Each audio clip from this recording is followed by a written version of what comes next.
Hello guys, welcome back to my channel. मैं आज आपको आगे का टॉपिक कराने जा रही हूँ इनकम फ्रॉम सैलरी चैप्टर का। हम जो नेक्स्ट टॉपिक करने वाले हैं वो हम करने वाले हैं वैल्यूएशन ऑफ मोटर कार। ठीक है, तो वैल्यूएशन ऑफ मोटर कार में यहाँ से जो है जो भी टॉपिक दे रखा है, ये टॉपिक आपको एक तरीके से थ्योरी में दे रखा है। ठीक है, इसके जो नोट्स हैं वो आपको बुक में ही गिवन है एक चार्ट फॉर्म के अंदर। तो मैं वो जो नोट्स है ना चार्ट फॉर्म में मैं वो करा रही हूँ। बस इसमें से मैं आपको इतना बता देती हूँ कि अगर जो है कार ओन्ड की गई है एम्प्लॉयर के द्वारा और वो जो है पर्सनल या फिर प्राइवेट यूज़ के लिए यूज़ की जा रही है, ठीक है, उसको एम्प्लॉय यूज़ कर रहा है या उसका कोई भी मेंबर यूज़ कर रहा है, तो उस केस में जितना भी एक्चुअल अमाउंट इनकर्ड होगा उसके रनिंग और मेंटेनेंस के लिए वो लोगे। रेमोनरेशन जितने भी पे किए जाएंगे चॉफर को वो लोगे। डेप्रिसिएशन उस एक्चुअल कॉस्ट पर, जो भी कार की एक्चुअल कॉस्ट होगी उस पर 10% का डेप्रिसिएशन लगाओगे और अमाउंट लेस कर दोगे वो वाला जो कि एम्प्लॉय से चार्ज किया जा रहा है। तो उसके बाद वैल्यू आ जाएगी पर साइड की। अब इसी तरह से अगर लीज पे भी ली गई है तो जितना भी अमाउंट स्पेंड होगा कार के ऊपर वो लिखोगे। रेमोनरेशन जितनी भी चॉफर को पे की जा रही है, चॉफर का मतलब होता है जो भी ड्राइवर होगा, ठीक है, वो ले लोगे। फिर लेस कर दोगे जितना भी अमाउंट एम्प्लॉय से चार्ज कर लिया गया है एम्प्लॉयर के द्वारा, तो वो आ जाएगा। फिर बाद में आप ले लेंगे वैल्यू ऑफ पर साइड।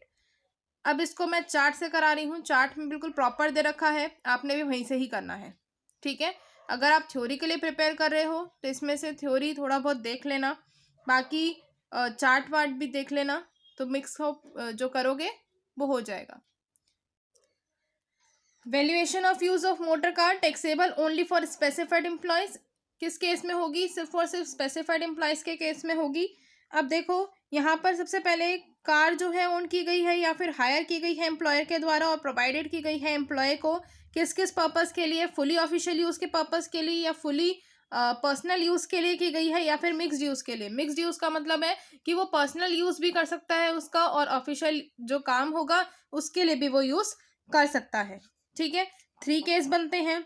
अभी जो 3 केस बनते हैं ना इसको हम अभी करते हैं। पहले देखो यहाँ पर more than 1 car provided to an employee for private and official use. अगर एक से ज्यादा कार प्रोवाइड की जा रही है तो उस केस में क्या होगा?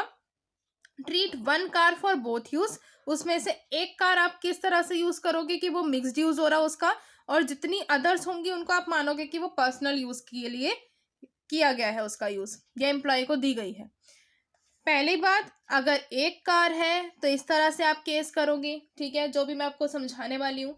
दूसरी बात, अगर एक से ज़्यादा कार प्रोवाइड की जा रही है किसी भी एम्प्लॉय को उसके प्राइवेट या ऑफिशियल यूज़ के लिए, तो उस केस में एक कार को तो आप ये मान लोगे कि वो किस यूज़ के लिए हो रही है, वो दोनों यूज़ के लिए है। दोनों मीन्स मिक्स्ड यूज़ वाला केस, ठीक है।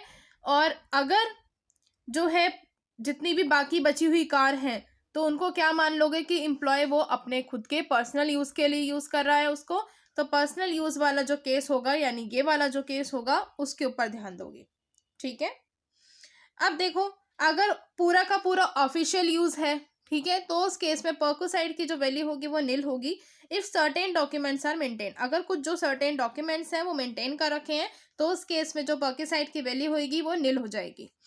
फुली पर्सनल यूज है तो जितने भी एक्चुअल एक्सपेंसेस हुए हैं, ठीक है, प्लस में रेमोनरेशन ऑफ चॉफर। चॉफर यहाँ पर ड्राइवर होगा, ठीक है, चॉफर का मतलब होता है ड्राइवर, साइड में लिख सकते हो। नेक्स्ट देखो ऐड करोगे वही डेप्रिसिएशन 10% पर एक्चुअल कॉस्ट पर और हायर चार्जेस इफ हायर्ड।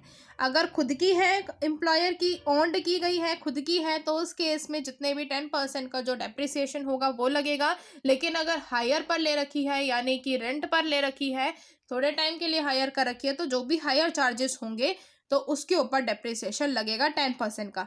अगर कुछ भी अमाउंट रिकवर हो जाता है एम्प्लॉय से तो उस केस में जो भी अमाउंट रिकवर हो रहा है वो क्या कर दोगे? लेस कर दोगे।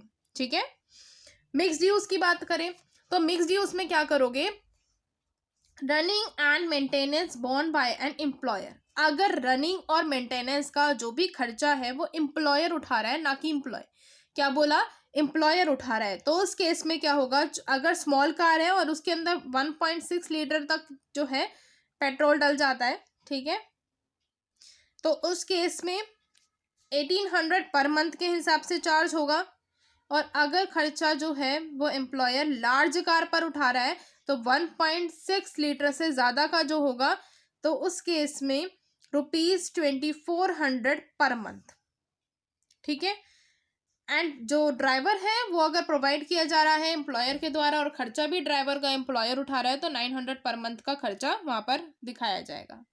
अगर नेक्स्ट है कि अगर जो भी खर्चा एम्प्लॉय उठा रहा है उसके रनिंग और मेंटेनेंस के लिए तो उस केस में स्मॉल कार के केस में 600 पर मंथ होगा और लार्ज कार के केस में 900 पर मंथ होगा। ठीक है। अब यहाँ पर इन्होंने एक बात बोली है नोट में, ignore part of the month while calculating the number of months the vehicle is used. मान लो कि व्हीकल जो है एम्प्लॉयर ने जो व्हीकल है वो व्हीकल एम्प्लॉयर ने 1 अप्रैल को दिया अपने एम्प्लॉय को और उसको कब तक बोला कि तुम 15 ऑफ मान लेते हैं जून तक, 15 जून तक अपने पास रखो। ठीक है। जब भी आप मंथ्स कैलकुलेट करेंगे व्हीकल के जो टाइम है उसको कैलकुलेट करने के लिए तो उस केस में पार्ट ऑफ द मंथ जो होगा उसको आप कैलकुलेट नहीं करोगे। ठीक है।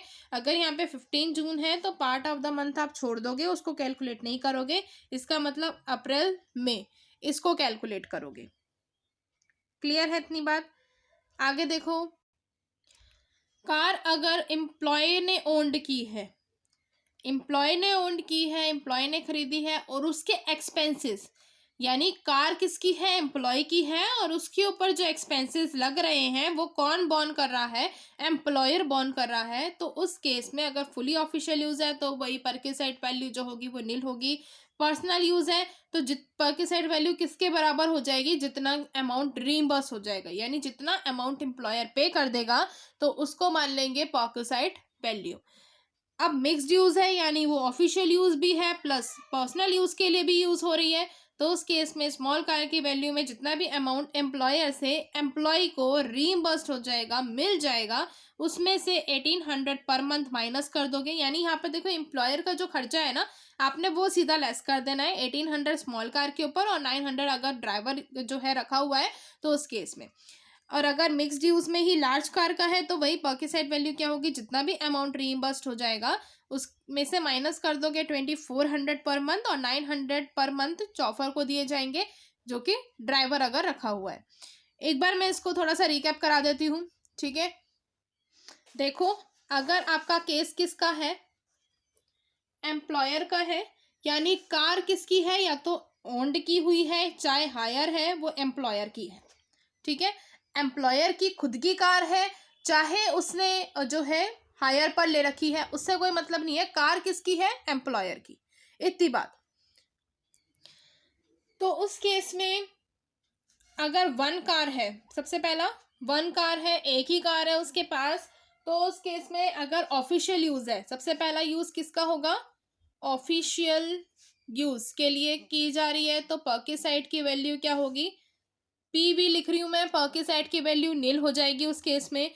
लेकिन अगर किसके लिए की जा रही है, पर्सनल यूज के लिए की जा रही है तो उस केस में जितना भी अमाउंट बॉर्न किया जाएगा एम्प्लॉयर के द्वारा वो जो एक्चुअल एक्सपेंसेस होंगे, एक्चुअल अमाउंट, ठीक है, वो लिखोगे। दूसरा क्या लिखोगे, जो भी आपके जो डेप्रिसिएशन है, ठीक है, डेप्रिसिएशन ऐड करोगे 10% पर एनम के हिसाब से, किस पर, या तो जो कार की एक्चुअल कॉस्ट है या फिर हायर चार्जेस हैं। ठीक है। प्लस अगर किसी भी तरह की रेम्यूनरेशन दी जा रही है,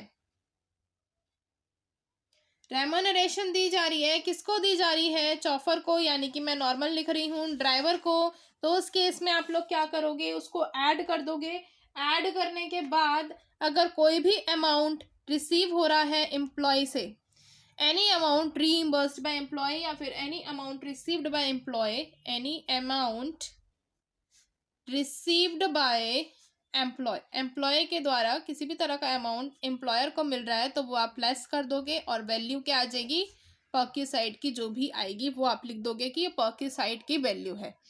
तीसरा केस क्या बनता है, तीसरा केस बनता है अगर मिक्स्ड यूज है। कौन सा यूज है, मिक्स्ड यूज। तो मिक्स्ड यूज में दो बात ध्यान रखोगे, अगर स्मॉल कार है तो और अगर लार्ज कार है तब।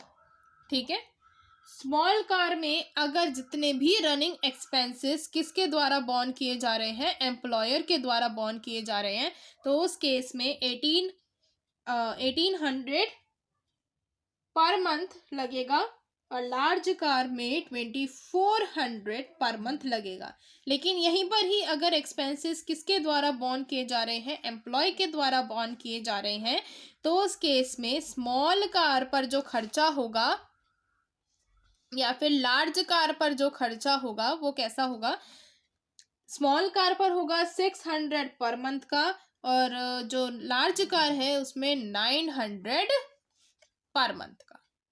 ठीक है, यहाँ पर दोनों ही केस में चौफर के एक्सपेंसेस हमेशा कितने होंगे, 900 पर मंथ, ये ध्यान रखना।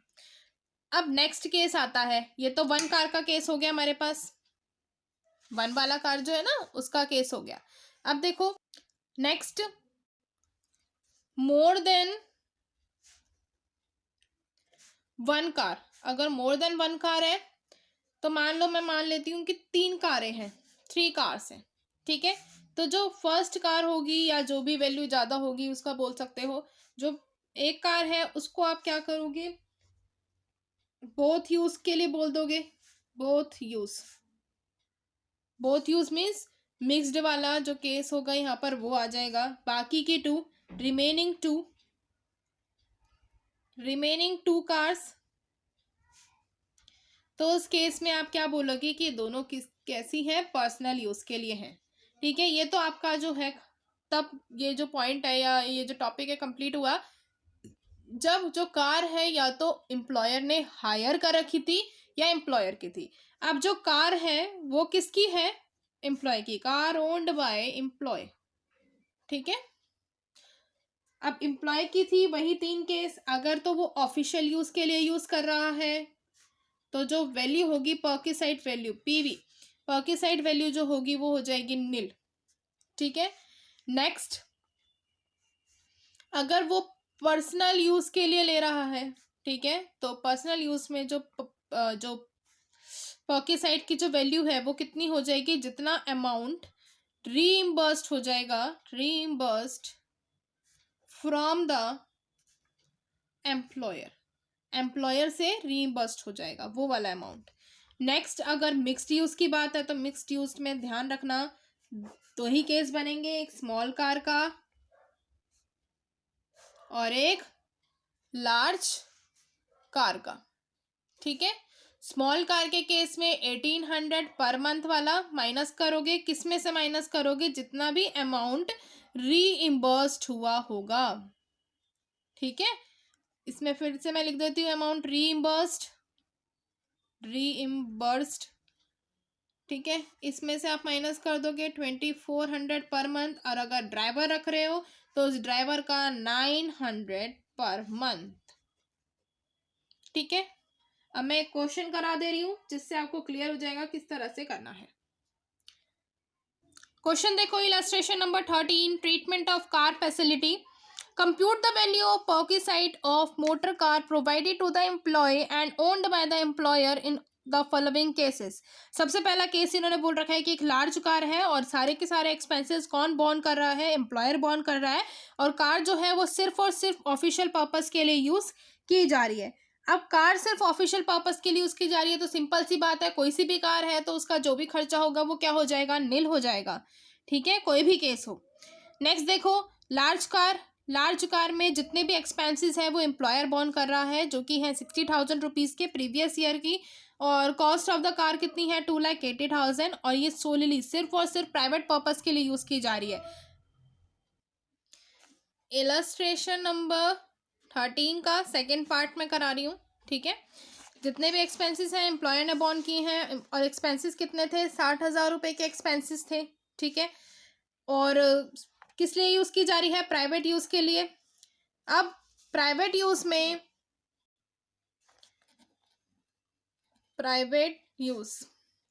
प्राइवेट यूज़ में कैसे करना था हमें?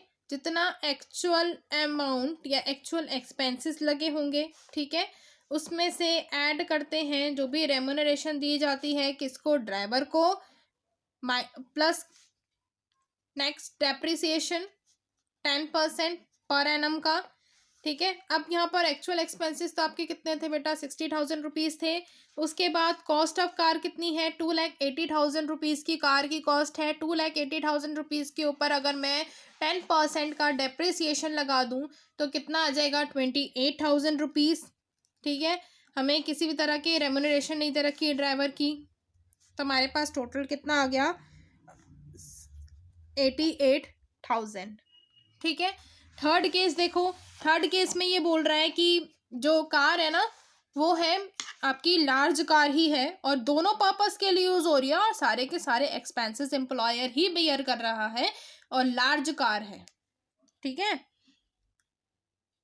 अब लार्ज कार के केस में किसी को याद है कि रनिंग एंड मेंटेनेंस के कितना खर्चा था?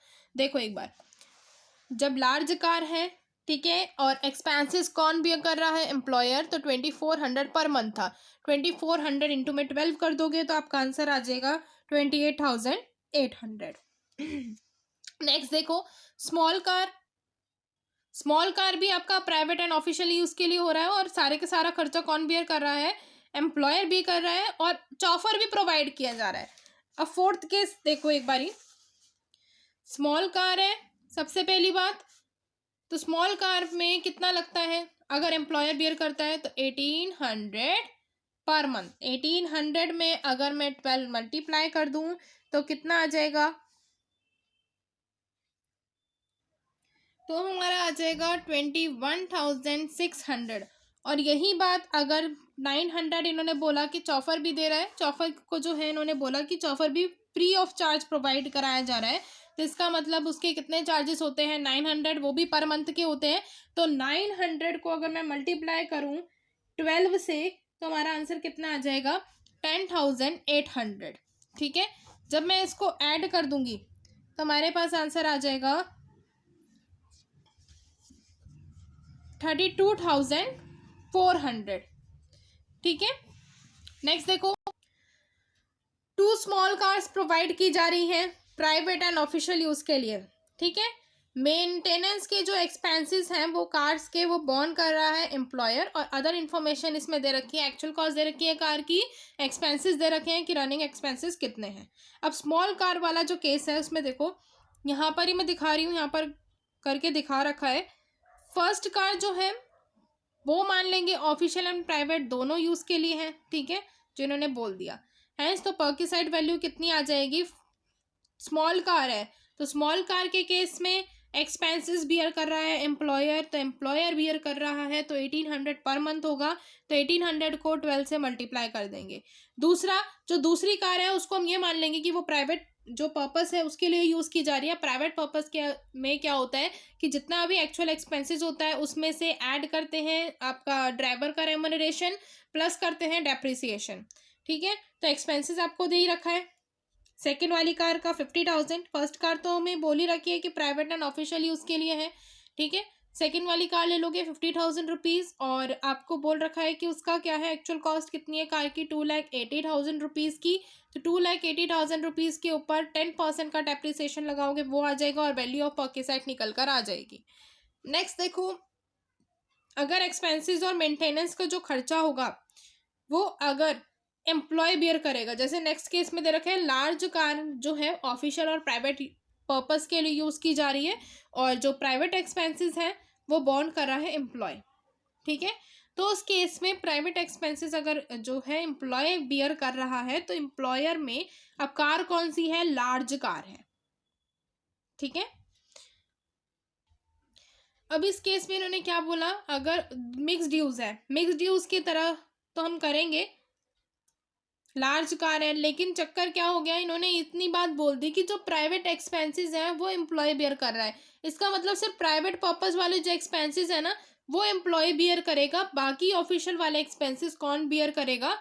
एम्प्लॉयर बियर करेगा। प्राइवेट एक्सपेंसेस के अंदर जो लार्ज कार की जो वो होते हैं ना, चौफर जो होते हैं, उनके एक्सपेंसेस ले लेंगे, ठीक है ना। तो वो वाले एक्सपेंसेस ले लेंगे। यहाँ पर वो भी नहीं बता रखा कि अमाउंट कितना रीइंबर्स्ड हो जाएगा। क्लियर है इतनी बात। नेक्स्ट देखो आगे। आगे हम करते हैं facility of sweeper, gardener, watchman और पर्सनल अटेंडेंट। अगर किसी भी तरह की सर्विसेज हाउस होल्ड सर्वेंट्स की हैं, जैसे स्वीपर की हैं या गार्डनर की हैं या वॉचमैन की हैं या पर्सनल अटेंडेंट की हैं, और जो कि प्रोवाइडेड की जाती है एम्प्लॉयर के द्वारा अपने एम्प्लॉय को या उसके जो भी मेंबर हैं हाउस होल्ड के, उनको, तो वैल्यू ऑफ पॉकेट साइड कैसे निकालोगे? जितनी भी सैलरी पे की जाएगी या पे की जा चुकी है, तो वो वाली सैलरी ले लोगे और माइनस कर दोगे जितना भी अमाउंट रिकवर हुआ है एम्प्लॉय से। अगर कुछ भी रिकवर हुआ है वो माइनस कर दोगे तो वैल्यू ऑफ पॉकेट साइड आ जाएगी। नेक्स्ट देखो, इसी तरह से अगर किसी भी तरह की फैसिलिटी जो है गैस, इलेक्ट्रिसिटी और वाटर की फैसिलिटी प्रोवाइड की जा रही है एम्प्लॉयर के द्वारा एम्प्लॉय को, तो उस केस में जितना भी अमाउंट पे किया जाएगा वो लेस कर दोगे वो अमाउंट जो कि रिकवर हो चुका है एम्प्लॉय के द्वारा, ठीक है। वैल्यू ऑफ पॉकेट साइड आ जाएगी। नेक्स्ट देखो, एजुकेशन फैसिलिटी। एजुकेशन फैसिलिटी के अंदर अगर किसी भी तरह का एजुकेशन इंस्टीट्यूशन जो है, where an educational institution itself owned and maintain by the employer, employer जो है उसको ओन और मेंटेन कर रहा है, या फिर where free educational facilities allow की जाती हैं in any other educational institution by reason of his being in the employment of that employer, तो वैल्यू क्या होगी? एजुकेशन फैसिलिटी अगर प्रोवाइड की जा रही है चिल्ड्रन ऑफ द एम्प्लॉय के बच्चों को, तो उस केस में जो भी कॉस्ट होगी एजुकेशन की या फिर जो वैल्यू है बेनिफिट पर चाइल्ड, वो 1,000 से ज़्यादा नहीं है, ठीक है। अगर 1,000 पर मंथ से ज़्यादा नहीं है तो वैल्यू आ जाएगी नील। और नेक्स्ट वही बात है कि अगर वैल्यू ज़्यादा है पर चाइल्ड के 1,000 रुपये पर मंथ के हिसाब से, तो जो कॉस्ट होगी उसकी एजुकेशन की इन अ सिमिलर इंस्टीट्यूशन और नियर द लोकेलिटी, जितनी भी कॉस्ट होगी वो सारी की सारी वैल्यू ऑफ पॉकेट साइड हो जाएगी। और बाकी अगर कोई भी अमाउंट रीइंबर्स्ड हो जाता है एम्प्लॉय के द्वारा, यानी एम्प्लॉय से उसको रिकवर हो जाता है, तो वो लेस हो जाएगा। नेक्स्ट, कि अगर जो एजुकेशन फैसिलिटी है वो अदर मेंबर्स जो हैं हाउस होल्ड के उनको भी प्रोवाइड की जा रही है, तो वही बात है, जो भी लोकेलिटी वहाँ पर जो आसपास के जो भी एजुकेशनल इंस्टीट्यूशन है उनमें जो भी फीस होगी या जो भी कॉस्ट लगेगी एजुकेशन की वो ली जाएगी और लेस कर देंगे जितना भी अमाउंट जो है वो रिकवर हो चुका है एम्प्लॉय के द्वारा। नेक्स्ट है कि education facility provided in any other educational institution to children or other household members of the employee, the value of facility shall be the expenses incurred by the employer। अगर employ ही beer कर रहा है expenses उसके, तो जो भी pocket side value होगी वो उतनी ही होगी जितना एम्प्लॉयर ने बियर किया है, सॉरी एम्प्लॉय ने बियर किया है,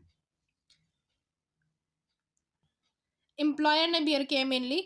यानी जो भी फैसिलिटी एम्प्लॉय को दी जा रही है उस केस में एम्प्लॉयर ने जितना भी वैल्यू जो है वो लगाया है उसके ऊपर एक्सपेंसेस किए हैं, तो जो पॉकेट साइड वैल्यू होगी वो उसके बराबर ही हो जाएगी जितने भी एक्सपेंडिचर उसने एक्चुअल में किए हैं एम्प्लॉयर ने, ठीक है। नेक्स्ट है transport facilities. Where an undertaking is engaged in the carriage of passengers or goods and it provides to any employee or to any member of his household for the private journey free of cost and at concessional fare in any convenience owned, leased or made available by any other arrangement by the undertaking for the purpose of transport of passengers or goods, the value of benefit or amenity shall be the value at which such benefit or amenity is offered by the undertaking to the public. If any amount is paid or recovered from the employee for such benefit or amenity, it shall be deducted from the aforesaid value। ठीक है।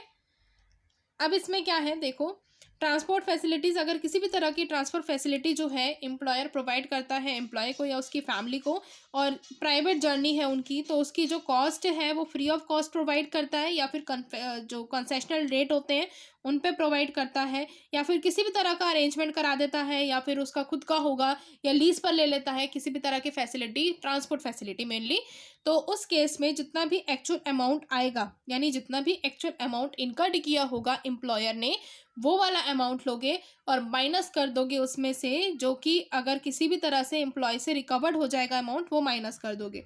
अब यहाँ पर